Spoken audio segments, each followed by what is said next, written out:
अभी तक आपने एस्ट्रो तक को सब्सक्राइब नहीं किया है तो सब्सक्राइब करें, शेयर करें और ज़्यादा से ज़्यादा कमेंट्स करें। रक्षाबंधन 2026 जानिए इस बार भद्रा रहित रहेगा रक्षा पर्व।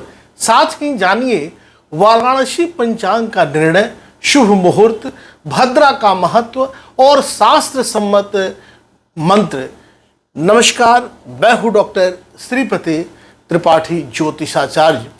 रक्षाबंधन 2026 को लेकर इस बार एक बहुत महत्वपूर्ण और राहत देने वाला पंचांग निर्णय सामने आया है। अगर आपके मन में भी यह सवाल है कि इस वर्ष रक्षाबंधन कब मनाया जाएगा, 27 अगस्त को या 28 अगस्त को, भद्रा कब तक रहेगी, क्या राखी बांधने के लिए भद्रा समाप्त होने का इंतजार करना पड़ेगा, और सबसे महत्वपूर्ण सवाल, क्या इस बार रक्षाबंधन भद्रा के दोष से मुक्त रहेगा। तो इस वीडियो को अंत तक जरूर देखिए, क्योंकि वाराणसी पंचांग के अनुसार वर्ष 2026 में रक्षाबंधन भद्रा रहित पूर्णिमा में मनाया जाएगा और इसी के साथ इस बार रक्षा सूत्र बांधने के लिए भद्रा की बाधा नहीं रहेगी। लेकिन रक्षाबंधन केवल तारीख है और मुहूर्त का पर्व नहीं है, इसके पीछे हमारी प्राचीन धार्मिक परंपरा, शास्त्रीय विधान, मंत्र और गहरा आध्यात्मिक भाव भी जुड़ा हुआ है। आज हम जानेंगे रक्षाबंधन 2026 की सही तिथि, पूर्णिमा की स्थिति, भद्रा का समय, भद्रा का धार्मिक महत्व, रक्षाबंधन का शास्त्रीय विधान, रक्षा सूत्र बांधने का मंत्र और पूजा के दौरान किए जाने वाले मंगल पाठ के बारे में विस्तार से। सबसे पहले जानते हैं रक्षाबंधन की सही तारीख। रक्षाबंधन 2026 कब मनाया जाएगा। वाराणसी पंचांग के अनुसार श्रावण मास की पूर्णिमा तिथि 27 अगस्त 2026 को दिन में 8:31 से प्रारंभ होगी और यह पूर्णिमा तिथि 28 अगस्त 2026 को दिन में 9:18 तक रहेगी। इसी आधार पर रक्षाबंधन का पवित्र पर्व शुक्रवार 28 अगस्त 2026 को मनाया जाएगा। अब यहाँ एक महत्वपूर्ण बात समझना बहुत जरूरी है। 27 अगस्त को पूर्णिमा तिथि की शुरुआत हो रही है, लेकिन उसी दिन भद्रा भी रहेगी। पंचांग के अनुसार 27 अगस्त को सुबह में 8:31 से रात्रि में 8:54 तक भद्रा रहेगी। अर्थात 27 अगस्त की भद्रा रात्रि में 8:54 पर समाप्त हो जाएगी और 28 अगस्त को जब रक्षाबंधन का पर्व मनाया जाएगा उस समय भद्रा नहीं रहेगी। यही कारण है कि इस वर्ष का रक्षाबंधन भद्रा रहित मनाया जा रहा है।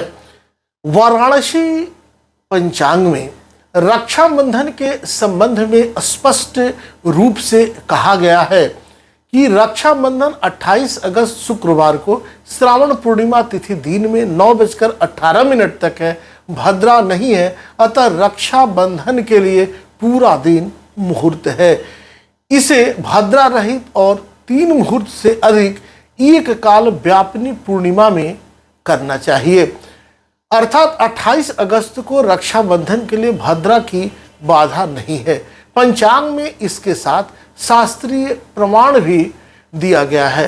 लिखा है रक्षाबंधनम मस्यामेव पूर्णिमायाम भद्रा रहितायाम त्रिमुहूर्ताधिको व्यापिनाम अपराह्ने प्रदोषे व कार्यम। इसका सरल अर्थ है भद्रा से रहित और पर्याप्त अवधि तक रहने वाली पूर्णिमा में रक्षाबंधन करना चाहिए। आवश्यकता होने पर अपराह्न अर्थात प्रदोष काल में भी रक्षाबंधन का कार्य किया जा सकता है। यही शास्त्रीय निर्देश इस वर्ष के रक्षाबंधन के निर्णय को समझने में सबसे महत्वपूर्ण है।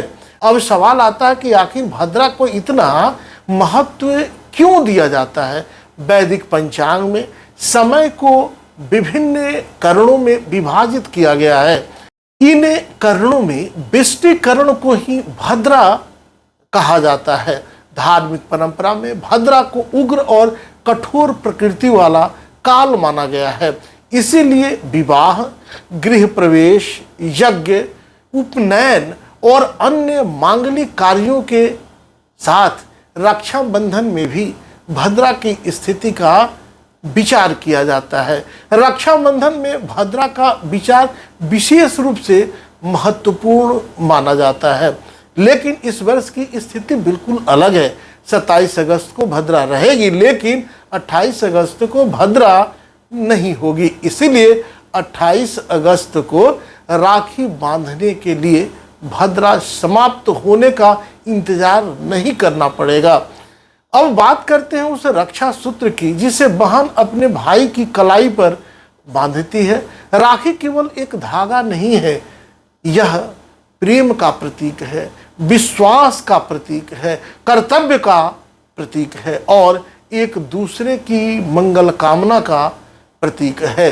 रक्षा सूत्र बांधते समय केवल रस्म पूरी करना उद्देश्य नहीं होना चाहिए। उस समय भगवान का स्मरण और मन में शुभ संकल्प होना चाहिए। और इसी अवसर पर एक प्रसिद्ध रक्षा सूत्र मंत्र का उच्चारण किया जाता है जो शास्त्रों में वर्णित है। रक्षा सूत्र बांधते समय प्रचलित मंत्र इस प्रकार है। येन बद्धो बली राजा दानवेंद्रो महाबलः तेन त्वाम प्रतिबध्नामि रक्षे माचल माचल। इस मंत्र का अर्थ है जिस रक्षा सूत्र से महान शक्तिशाली दानव राज बलि को बांधा गया था, उसी रक्षा सूत्र से मैं तुम्हें बांधना या बांधती हूँ। हे रक्षा सूत्र, तुम स्थिर रहो, अपने उद्देश्य से विचलित मत हो और रक्षा करो। इस मंत्र के माध्यम से रक्षा, मंगल और शुभ संकल्प की भावना व्यक्त की जाती है। रक्षा बंधन के दिन पूजा और रक्षा सूत्र बांधने से पहले भगवान विष्णु का स्मरण भी किया जा सकता है। इसके लिए प्रसिद्ध और सरल मंत्र है ओम नमो भगवते वासुदेवाय। इस मंत्र का जाप करते हुए भगवान से भाई बहन और पूरे परिवार के सुख, स्वास्थ्य, शांति और मंगल की प्रार्थना की जा सकती है। इसके बाद रक्षा सूत्र को भगवान के समक्ष रखकर पूजा करें और फिर भाई की कलाई पर बांधें। अब जानते हैं रक्षाबंधन की सामान्य पूजा विधि क्या है। सबसे पहले भाई और बहन स्नान करके स्वच्छ वस्त्र धारण करें, पूजा स्थल को साफ करें, अपने इष्ट देव का स्मरण करें, पूजा की थाली तैयार करें। थाली में रोली या कुमकुम, अक्षत, पुष्प, दीपक, धूप, मिठाई और रक्षा सूत्र रखें।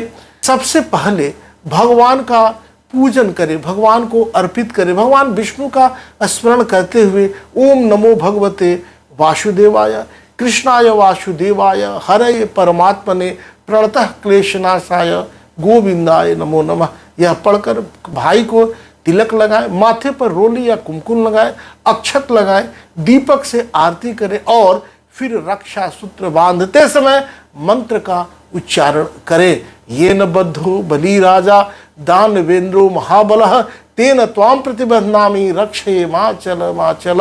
इसके बाद भाई बहन एक दूसरे के सुख और मंगल की कामना करें।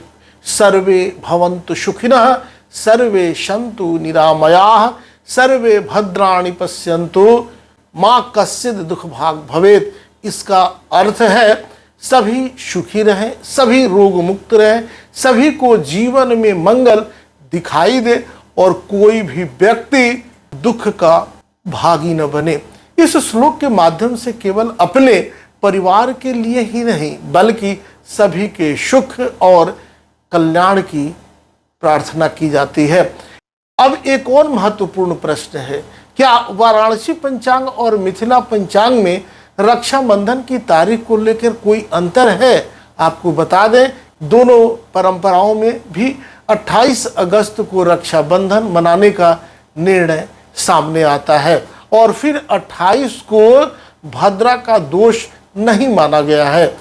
स्थानीय सूर्योदय तथा गणना पद्धति के कारण शुभ समय में कुछ मिनटों का अंतर हो सकता है, लेकिन पर्व की मुख्य तिथि समान है। बहन जब भाई की कलाई पर रक्षा सूत्र बांधती है तो उसके पीछे भाई के स्वास्थ्य, दीर्घायु, सुख और सफलता की कामना होती है। भाई भी अपनी बहन के प्रति प्रेम, सम्मान और जिम्मेवारी का संकल्प करता है। इसलिए रक्षा सूत्र केवल कलाई पर नहीं बनता, वह दिलों को जोड़ता है, वह परिवार को जोड़ता है।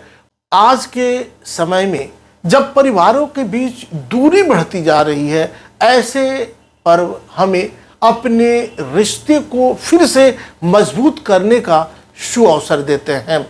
रक्षाबंधन के दिन राखी बांधने के बाद भगवान के सामने कुछ क्षण शांत होकर बैठें, अपने माता पिता के चरण स्पर्श करें, परिवार के बुजुर्गों का आशीर्वाद लें और भगवान से अपने पूरे परिवार के लिए मंगल कामना जरूर करें। कहें सभी सुखी रहें, सभी स्वस्थ रहें, परिवार में प्रेम बना रहे, भाई बहन का रिश्ता मजबूत रहे और हर घर में सुख, शांति एवं समृद्धि बनी रहे। रक्षाबंधन हमें याद दिलाता है कि रिश्तों की असली शक्ति प्रेम और विश्वास में होती है। राखी का धागा छोटा जरूर है, लेकिन इसके पीछे छिपी भावना बहुत बड़ी है। यह धागा भाई बहन के प्रेम का है, यह विश्वास का है, यह कर्तव्य का है और यह जीवन भर एक दूसरे के साथ खड़े रहने का संकल्प है। वर्ष 2026 में जब रक्षाबंधन भद्रा रहित पूर्णिमा में मनाया जा रहा है, तो इस शुभ अवसर को केवल उत्सव के रूप में नहीं, बल्कि अपने रिश्ते को मजबूत करने और भगवान का आशीर्वाद प्राप्त करने के अवसर के रूप में मनाएं। रक्षा सूत्र बांधते समय भगवान का स्मरण करें। ओम नमो भगवते वासुदेवाय। आप सभी को रक्षाबंधन 2026 की हार्दिक शुभकामनाएं। भगवान श्रीहरि की कृपा सभी पर बनी रहे, भगवान शिव का आशीर्वाद सभी पर बना रहे, आप सभी के परिवारों पर बना रहे। हर भाई बहन का रिश्ता प्रेम, विश्वास और सम्मान से हमेशा मजबूत बना रहे। अगर आपने अभी तक हमारे चैनल को सब्सक्राइब नहीं किया है तो अभी सब्सक्राइब जरूर करें, शेयर करें, कमेंट्स करें और ऐसे ही शास्त्र सम्मत धार्मिक जानकारी, पंचांग, व्रत त्योहार, शुभ मुहूर्त और ज्योतिष से जुड़ी महत्वपूर्ण जानकारी प्राप्त करने के लिए सबसे पहले इस चैनल को सब्सक्राइब करें और नोटिफिकेशन बेल को जरूर दबाएं। वीडियो पसंद आया हो तो इसे अपने परिवार और दोस्तों के साथ जरूर शेयर करें। धन्यवाद। हरे कृष्णा। क्या कहती है आपकी राशि? कैसा होगा आपका दिन? क्या है आपके लिए शुभ रंग? कौन सा उपाय आपके बिगड़े काम बना देगा? पर्व और त्योहार मनाने से आपको क्या लाभ होगा? ग्रहों के बदलते गोचर कैसे आपकी किस्मत पर असर डालते हैं?